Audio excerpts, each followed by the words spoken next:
At alamin po natin ang latest tungkol sa Bagyong Hener at ang magigilagay ng panahon mula sa ating resident meteorologist na si Ginoong Nathaniel Cruz. Magandang hapon po, Mang Tani. Magandang hapon, Jiggy.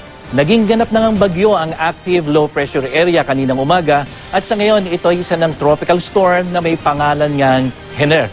Nakatasa ngayon ang public storm warning signal number 1 sa mga probinsya ng Isabela, Cagayan, kasama ang Calayan Group of Islands, Babuyan Group of Islands at ang Batanes Group of Islands.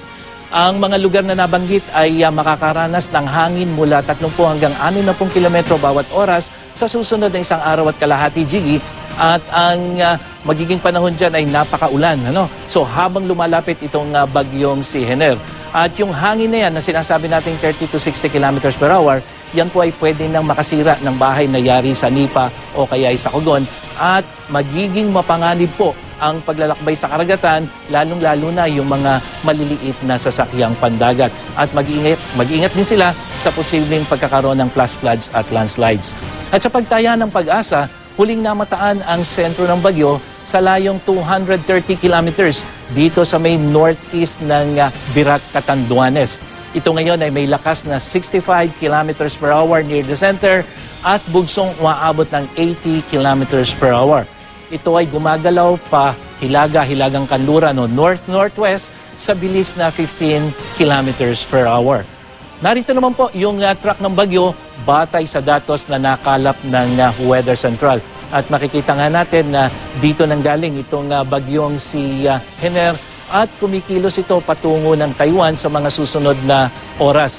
At makikita natin dito bukas, linggo, nandito pa lamang yan sa may silangan ng Northern Luzon. Lunes, dito lamang siya sa may silangan ng extreme Northern Luzon. At sa Martes, nasa loob pa rin ng Philippine Area of Responsibility. Sa ngayon, Jiggy, mababa yung posibilidad na ito ay maglandfall. At dahil nga sa kanyang bagal, may posibilidad pa rin na ito ay tumama pero dito sa may northeastern part lamang ng Northern Luzon. At ano ba ang dahilan? Bakit ba mabagal itong takbo nitong bagyong si Hener?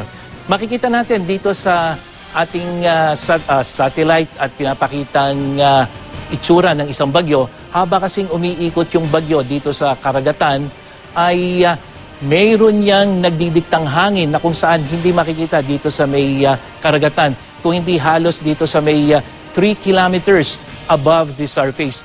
Ito yung lugar, Jiggy, na kung saan siyang magsasabi kung saan pupunta yung bagyo. At dito nga sa ating wind forecast, ito yung lakas ng hangin 3 kilometers above the surface.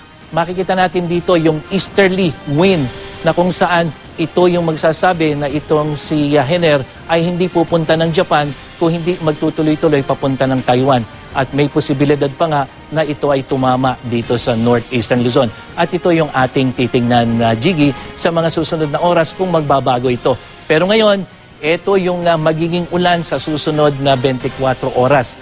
Yung nakikita nating mga kulay pula at kulay green at dilaw, ito yung ulan na siyang mararamdaman dito sa mga lugar. Ang isang na tinitingnan natin, nandito yung sentro ni Hener, pero yung pula at dilaw, concentrated dito sa may Visayas at dito sa may Southern Luzon.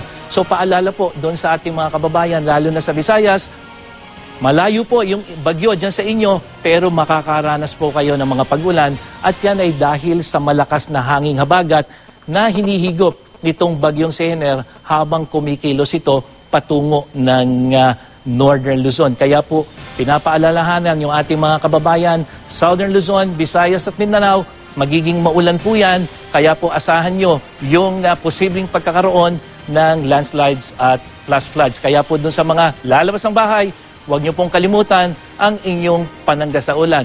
At yun nga po, maging alerto sa posibleng pagguho ng lupa at yung biglang pagbaha.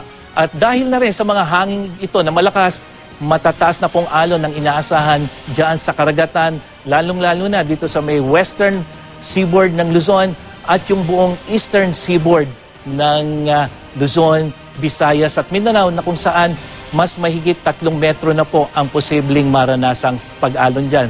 Kaya po doon sa mga mangingisda, iwasan po muna ninyo ang maglayag simula ngayong araw na ito. Ano man ang panahon, magplano, magsiguro, makibalita sa GMA Weather. Ako po si Nathaniel Cruz para sa I Am Ready Serbisyong totoo ng GMA News. Maraming salamat po, Mang Tan.